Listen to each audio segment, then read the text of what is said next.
Hi, everyone. Welcome to Lazy Hype, where we talk all things wellness. Today, I have my lovely friend, sound healer. I would say just like spiritual guru, like full of positivity, Jane, from Healing Vibes with Nature. Jane, thank you for being here. Thank you so much for having me. Yeah. I feel like you're just, to me, like this like bubble of positivity. And I just instantly gravitated towards you because, I think we all always can go through hardships in our days, etc. But you just like pour your heart every time I work with you, and I see nothing but just like the strongest, most like positive human, and so I'm so attracted to that. Like I like intentionally try to like monitor the energy that comes into my bubble. Yes. I'm like, I need more Jane You're like, every time. So I'd love to hear about the services you offer and also what led you to your passion and your services. let's see. One, I'll start with what led me into sound vibration therapy, like sound healing, to that world. I was working in the medical field for a really, really long time. My path was, I envisioned I was going to be a first responder. I was going to be another woman of color, being able to kind of come into the fire department, just doing Wonder Woman stuff. Like, I want to be on the truck. I want to be in burning buildings. Like, I was just this crazy person. So my background was in cardiology for a long time. Wow. Then I transitioned into head and neck cancer surgery at UCLA Medical Center. And I was just pushing the bar. And I was like, UCLA is the best place to go because they have like they had one of the best EMT programs, accelerated EMT programs. So I enrolled myself into that. So I was just like, keep on pushing. Were you at Ronald Reagan? Yes, I was. Did you ever go into the gift shop? Yes. I used to buy all the goods for the gift shop. Oh my God. Like 10 years ago. It's so a funny. bit addicting, so I try to stay away. So Okay. try to keep my paychecks is more going down to what was the cookie play? Is it Dee Reese? Yeah. The ice cream. I think and it's called cookies. Dee Reese. Yeah, so that's where I indulged That's so more than funny. anything. That's hilarious. But anyway, sorry. Oh no, it's good. Small world. The only thing is, I did not understand the importance of the fast pace that I was creating for myself, that I had a huge drive and I loved what I did, that it required time, rest, and reset. You come across a lot of death within the field. There's a lot of energies. I didn't understand what energies, like energy healing or anything like that was. Like, I have an energy field and I didn't realize I was absorbing. So by the time I reached about almost 3 years into head and neck cancer, I was already probably, if you counted my first job in medical, close to 15 years, 14, 15 years Wow. shy, like definitely under the 16-year mark. And I was ignoring every sign of burnout. Even though I loved what I did, I was actually starting to burn out. I never took help to process after a loss of a patient. I wasn't very good about taking vacations. Like, once in a while I would, but I never really did. And I was losing sleep. And in the midst of that, I was also competing very heavily in jiu-jitsu. So Okay. to give you my day, I'd get to the gym at 5 a.m, be at UCLA at the desk by like 7:30, and you are done when your clinic's done. So sometimes clinics can go until like 6 o'clock at night, 7 o'clock at night. Oh, wow. And then I turn around and rush and go to jiu-jitsu and do that 5 days out of the week, and then turn around and go do my EMT class full time. Oh my gosh. Yeah. That's wild. And I worked in areas of pediatric as well. And that was really hard. Seeing sick children, dealing with the families, the parents. And it was just heartfelt, like in terms of overwhelming the stress. And honestly, my body finally just gave out. Mentally, I was overriding my body, but my body was like, you can't take it anymore. I no longer could energetically, mentally, and physically process Even though your my heart job. was there. Even though my heart was there. And I was so close because I was training for my CPAT. I was just only like 3 seconds off from passing the requirements for the fire department. Like, it it was just a lot that was not mindful of for me. Okay. So the beauty of it though, even though I reached my burnout, and I had to leave, I had to go on medical leave because I did have like a full on nervous breakdown. Wow. Like, just everything was shot. Yeah. UCLA at the time was really starting to go really deep with their East-West medicine department. And they were incorporating a lot of alternative healing modalities.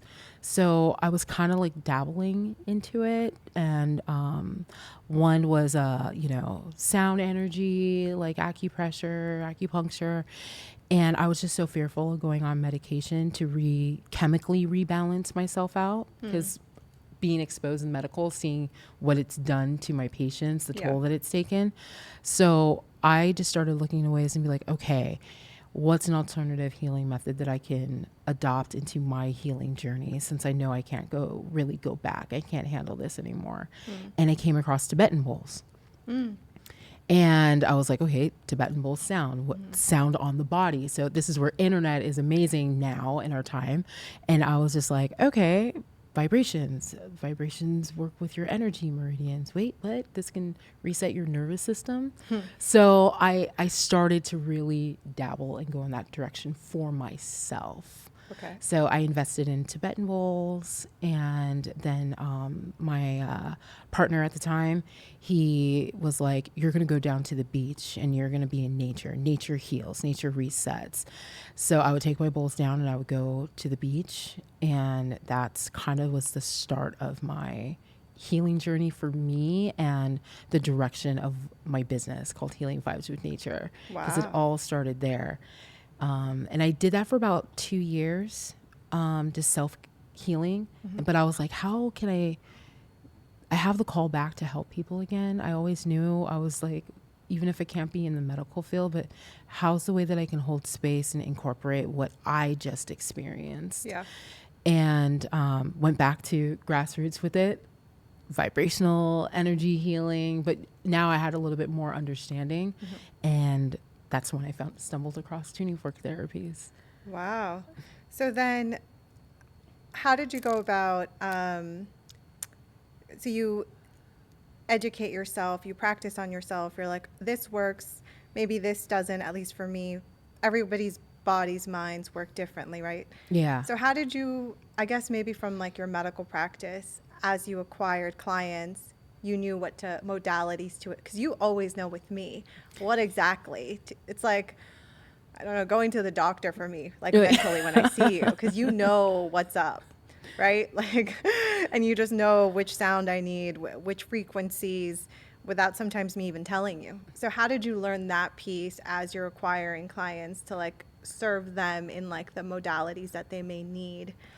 That Like, how did that transition? That transition, well, a lot of it did stem from my own self-care. So when I went back for learning, specifically like working with tuning forks, I was also looking into understanding how to interpret energy, like understanding, like at the time it was my energy body, understanding what intuitive healing is, how to tap into my intuition and understand what an empath was, because I was such an emotional person, but yet semi closed off, because I can be on when I need to and then pour it out like a baby. But I took all of those different skill sets of learning, and I went and started getting myself trained within it. So I felt that for me to navigate, because I knew I was complex to a degree, and there's so many different things about me, I wanted to have as many tools in my arsenal to allow me to be able to pivot and adjust. And a lot of that was because of what I saw in the medical field, because Western medicine is pretty linear in terms of how it views our body. I mean, there's amazing doctors and they do know how to like adjust and pivot. But once again, it's within our system. There's no, and let me send you to an acupuncturist now maybe, but back then, let me send you an acupuncturist because we need to do energy meridian work and unblock this towards this organ area that we're healing and come back. That's kind of like a pivot. That's a tool. That's a resource. But I wanted as much as I could while I had my foundation with sound. It's such a beautiful blend. to like go through the actual medical practice of like all the science behind it and then get to the spiritual side of it and then make a baby out of it and then serve that. Like that's just magic, I think. That is why I wanted to feel like I was well rounded, but at the same time be able to use a lot of my intuition, but knowing that like, okay, here's this type of wellness protocol, but I can hybrid it. But how do I hybrid it? And every single person that I have come across is so unique. And over time, I learned I can't use the same things. Like what works for them really is what I create is a signature type of The prescription. it is the prescription for them. So that is how I took my footing That's with cool. it. So what are the different services you're offering? So so the thing is, I started kind of almost structured, be like, okay, tuning forks, okay, sound bath, because I could integrate at the time my wellness protocols that I learned in tuning fork therapy and mimic it on the bowls to reach more like a larger group setting. Because tuning forks, for those that know, you play them by the ear. I should actually brought them. So they're instruments that that you would play that are high frequency, pure tone, that you can use to help with brain entrainment and settling, work actually activating energy meridians too on and off the body. But the way that I did my services, I just said tuning forks, I just did sound bath, traditional. I wanted to fit within the wellness community in the most simplistic way. And then I did Reiki energy healing with crystals. Now I no longer really advertise myself that way. Now it's just you come and I customize everything. So it might be a little bit of, unless you want it specific, a little bit of like tuning forks, or it might be with the sound bowls. It could just be the crystals with the tuning forks as well. So it's a customized experience. I just always welcome people that are curious of what I do, just to come, and then I create your whole healing journey. I love that. So I'm really drawn to fork tuning, and I didn't know what it was until I did one of your sound baths. You applied it towards the end, and then I was like, do you do this separately? And then you were like, yes, of course, etc. But what exactly is it for those that don't know what fork tuning is? Like, how would you define it? I like to keep it simple and playful. I tell people, I was like, do you remember when you were little and you went for your hearing test and the doctor had the fork, that little tiny little fork, they would test it by your ears? Did they? Depends on the generation. I'm 84, so I'm taking it too far back. So pretty much what tuning forks are, they're some of them are made of very high quality, sometimes surgical steel, aluminum. They'll be weighted or what's called unweighted, so they have like metal weights on the sides. That is meant to amplify the vibration versus giving it more of that harmonic melody that you may hear when it's applied by your ears. But it's a vibrational tool, so it's a high frequency tool.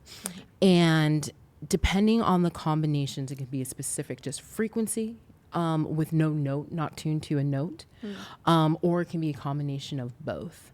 The perks of it when it is tuned to a note with the frequency is you can create, the way that I was taught, you can create musical intervals. Oh, okay. So it becomes really appealing to the individual while they're in a rested state. So it's these nice little, it's a trip to the ear.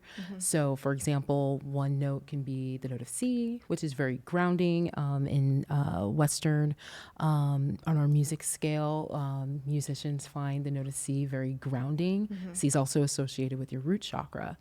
So in my the way I was taught, the protocol, C is the fundamental because it's meant to consistently keep you grounded through your experience. And if there's the note of G, then it's like the perfect fifth, and that's harmonically considered like very airy in the wellness protocol. So, but when you're applying it to the right and the left side of the ear, your brain automatically goes, wait a minute, like I want this to be cohesive. I want to hear it as one unison. So brain entrainment starts. Like it really synchronizes the right and the left hemispheres of the brain. And if you have an offset of the frequency associated with the note, then you create binaural.